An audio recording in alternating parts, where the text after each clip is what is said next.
Alright. So like I said, so this is what the skill rotation looks like. Like I said, Espada needs to have very low speed. Espada needs to have the lowest speed in your team. As you can see here, Daisy actually has the same speed as Espada. You see here, like Biscuit, Lena's speed is 31. Karen is 32, so they all have higher speed than Espada. But I think the skill rotation is the best. Like, this is the best skill rotation. Like, they just work so beautifully, everything so perfectly together. But in order to use this skill rotation, your Espada needs to have the lowest speed, or Espada's speed has to be the second lowest in your team.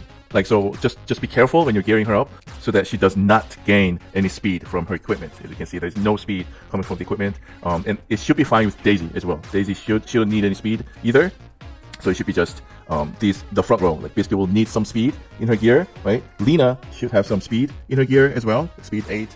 Karen should have some speed in his gear as well.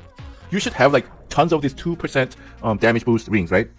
I would actually refine your whatever the ring you're using on Daisy, and then put that 2% damage to these rings. So whatever you're using on Daisy, it should help out a lot. That 2% actually will help you reaching that 18,000. And I'm using this balance formation. I realized Espada will do enough damage regardless. It doesn't matter what kind of equipment you have on her. It doesn't matter. Really doesn't matter. She will pump out crazy amount of damage on Ox King when she hits T6. So it doesn't really matter. You just have to be careful with her speed. She has to have the lowest speed. So this is, but just to go over, this is what it looks like. I have 53% on weakness hit chance, and I have 67. I went a little over 60. But yeah, so I have like weakness hit chance with more weakness hit chance, quick rate with some quick rate and weakness hit chance, some quick damage, all attack, quick rate, quick attack, and quick damage 24%. This is actually very good armor.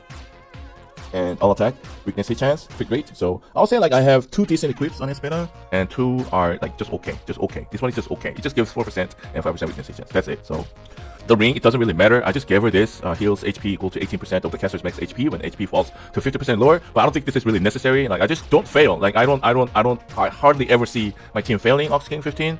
So I probably don't really need this ring. I'm thinking of like taking it out and give her more weakness hit chance just to make it like 100% instead of 97%. But yeah, I don't think it really matters.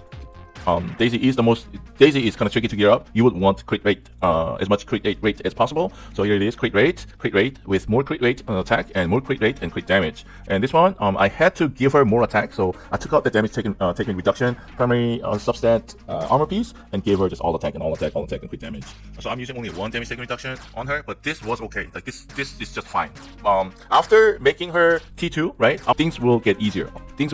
For sure. So with that barrier, right, every time she casts the skills 2 times, she will gain barrier, and with this rotation that I just showed you, it's just going to work perfectly. It's like you don't like I don't even have his equipment enhanced. Like, he's using like +9. It doesn't really matter on Karen. Like, I think like T6 Karen should be fine. It doesn't like this guy's just a weird unit. Like, he doesn't like, it's weird. Like, everything just works. Like, this guy never goes down. I don't know how. Like, he just never dies. He just heals, and it's just such a weird hero. You don't even have to like worry about this guy. Even with damage taken reduction on Lena, I was okay with healing. So, but that was only with this skill enhanced. So be mindful. Like, continuous healing amount is the same, but this instant heal, you get more instant heal from having this skill enhanced. But I don't think it's going to make that much difference in this raid.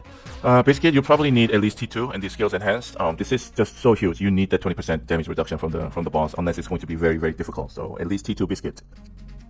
So yeah, I think I went over everything that I think is important. I hope you reach Ox King 15 soon. And that was, I think I covered everything that I know, and I hope this helps, and that's it for this one.